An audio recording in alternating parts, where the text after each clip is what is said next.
है भाई। अब मैं और नहीं खा सकता ये भुना हुआ चावल। अब जो बना। एक छोटे से गांव में आरती नाम की लड़की रहती थी।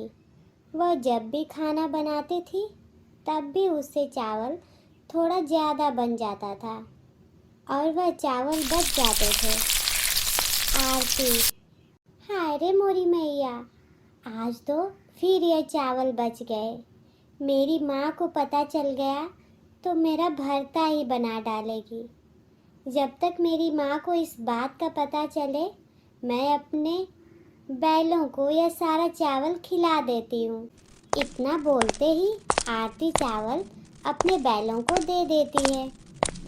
अब आरती हर रोज ऐसा ही करती थी, बचे हुए चावल बैलों को दे देती थी। कुछ साल बाद आरती की शादी हो जाती है और आरती अपने ससुराल आ जाती है। आरती जब रसोई घर में जाती है और सबके लिए तरह तरह के व्यंजन पकाती है और सभी को देती है। सभी बड़े चाव से खाते हैं। आरती की सास बोली, वाह आरती, तुमने तो खाना बहुत ही स्वाद बनाया है। लेकिन जब अगले दिन आरती रसोई में जाती है तो देखती है कि फिर से बहुत सारा चावल बचा हुआ है।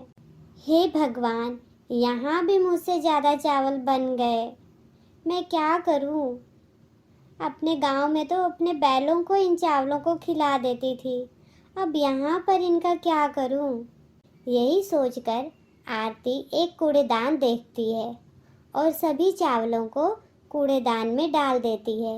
ये सब करते हुए आरती की सास देख लेती है। अगले ही दिन आरती की सास किचन में जाती है और आरती को समझाती है।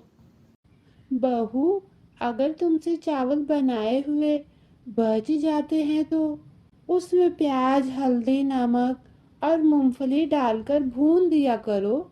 सभी लोग बड़े शौक से खा लेंगे।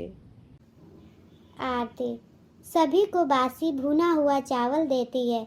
सभी लोग पहले दिन तो बड़े ही शौक से खाते हैं चावलों, लेकिन अगले ही दिन आरती का देवर बोला, माँ, मुझे तो सादा चावल ही पसंद है भाई। अब मैं और नहीं खा सकता ये भुना हुआ चावल। अब जो बनाएगा वही खाएगा, मैं तो नहीं खा सकता। आरती अपने कमरे में जाकर रोने लगी और बोली, ये सारी मेरी ही तो गलती है। मुझे ध्यान रखना चाहिए था। मुझे कम मात्रा में चावल बनाना चाहिए था। अब मैं अगले दिन ऐसा ही करूँगी, कम ही चावल बनाया करूँगी। अगले दिन, आज मैं सब खाना ताज़ा ताज़ा बनाऊँगी और सभी को खिलाऊँगी। आरती सभी को खाना परोसती है और तभी आरती के पति बोले, आरती, खाने में कितनी ताजे ताजे खुशबू आ रही है। जल्दी दो भाई, मुझे जल्दी दो। बहुत भूख बढ़ रही है मेरी तो खाने को देख देख के। तभी आरती का देवर बोला, वाकई भाभी, अच्छी खुशबू आ रही है इसमें से तो। आरती खुश हो जाती है और अब हमेशा ताज़ा और हिसाब से ही खाना बनाती है।